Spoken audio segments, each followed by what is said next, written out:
শুক্রবার এক সাংবাদিক সম্মেলন করে রাজ্য ফরওয়ার্ড ব্লক ইন্ডিয়া জোটের প্রার্থীদের জয়ী করার আহ্বান রাখেন। আজকের এই সাংবাদিক সম্মেলনে উপস্থিত ছিলেন ফরওয়ার্ড ব্লকের কেন্দ্রীয় নেতৃত্ব রঘুনাথ সরকার, পাশাপাশি উপস্থিত ছিলেন বাদারঘাট বিধানসভা নির্বাচনের বিজেতা প্রার্থী পার্থরঞ্জন সরকার। আজকের এই সাংবাদিক সম্মেলনে বিজেপির তীব্র নিন্দা করেন ফরওয়ার্ড ব্লক নেতৃত্ব। রাজ্যে বিজেপি প্রার্থী খুঁজে পাচ্ছেন না বলে অভিযোগ করেন তারা। এজন্যই মুখ্যমন্ত্রী পদ থেকে বহিষ্কৃত বিপ্লব কুমার দেবকে পশ্চিম ত্রিপুরা আসনে এবং রাজ্যের সঙ্গে কোনো যোগাযোগ না থাকা কৃতি সিংকে পূর্ব ত্রিপুরা আসনে প্রার্থী করেছে তারা। এবারের নির্বাচনে ইন্ডিয়া জোটের প্রার্থীরাই বিজয়ী হবে বলে আশা ব্যক্ত করেন। যে ইন্ডিয়া ব্লকের প্রার্থী আশিস কুমার সাহা, রাজ্যের যে নির্বাচন পরিস্থিতি সম্পূর্ণ নির্বাচন পরিস্থিতিতে প্রত্যেকটা দলেই তার নিজস্ব সিম্বল নিয়ে বেরিয়ে পড়েছে। আমাদের আশিস কুমার সাহা রাজ্যে বেরিয়েছেন। আপনারা জানবেন বিগত 10 বছর ভারতবর্ষের ক্ষমতা একটা জুমলা সরকার নরেন্দ্র মোদী। সারা দেশে যেমন জুমলাবাজি কাজ করেছেন, ওরা বাউতাবাজি করেছেন। শিক্ষক, কর্মচারী তথা যুব ছাত্র, বেকার, তাদের সঙ্গে তারা প্রতারণা করেছেন। রাজ্যও তারা প্রতারিত হবে সেই প্রতারণাই করে গেছেন, এখনও করে যাচ্ছেন। লালিপপ দেখিয়ে মানুষের বুটগুলি কেড়ে নিয়েছেন। এখন আবার রুজগুলি টাকা ফিরিয়ে দেবেন, ওই গ্রামীণ ব্যাংক থেকে যারা লোন নিয়েছেন তাদের লোন মুকুব করে দেবেন ইত্যাদি গ্রামীণ ব্যাংকের চেয়ারম্যানকে দিয়ে এগুলি ওরা নির্দেশ দিয়েছেন যাতে মানুষের লোনগুলি মুকুব হয়ে যায়।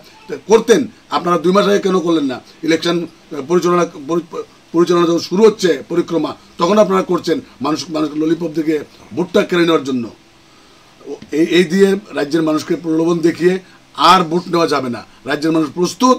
ইন্ডিয়া ব্লকের প্রার্থী আমাদের আশিস কুমার সাহা এবং পূর্ব আসনের প্রার্থী রাজেন্দ্র রিয়াং এবং উপনির্বাচনের প্রার্থী রতন দাস কাস্তে আতর চিহ্নে মানুষ ভোট প্রদান করবেন, মানুষের ভোট অধিকার মানুষ প্রয়োগ করবেন, এই আশা আমরা রাখি। আমরা ফরওয়ার্ড ব্লকের পক্ষ থেকে এই রাজ্যের প্রত্যেকটা প্রার্থীকে বিপুল ভোট দিয়ে জয়যুক্ত করার জন্য আমরা ভোটারদের কাছে আবেদন রাখছি।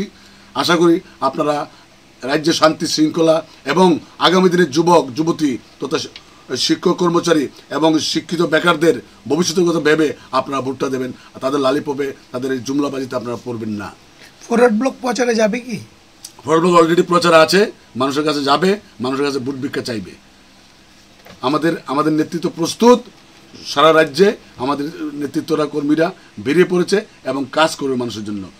এই চ্যানেল আসে মোদিজি গ্যারান্টি এরকম কিছু দেখাচ্ছে, তো অন্য রাজ্যে কিন্তু এটা নেই। আমাদের রাজ্যে কেবল গভর্নমেন্ট সেটাকে কেবলকে বলেছে এই খুললে আগে এইটা দেখাতে হবে, 1 মিনিট আগে দেখাতে হবে। এবং মোদির গ্যারান্টি কি?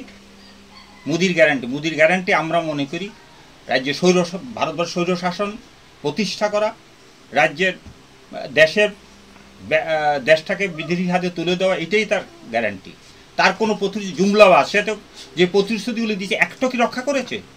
তার গ্যারান্টি হচ্ছে মিথ্যা কথাকে বলে যাব আমি, সেটাই মেনে নিতে হবে।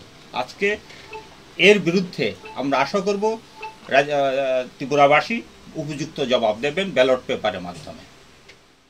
ব্যুরো রিপোর্ট, খাস খবর।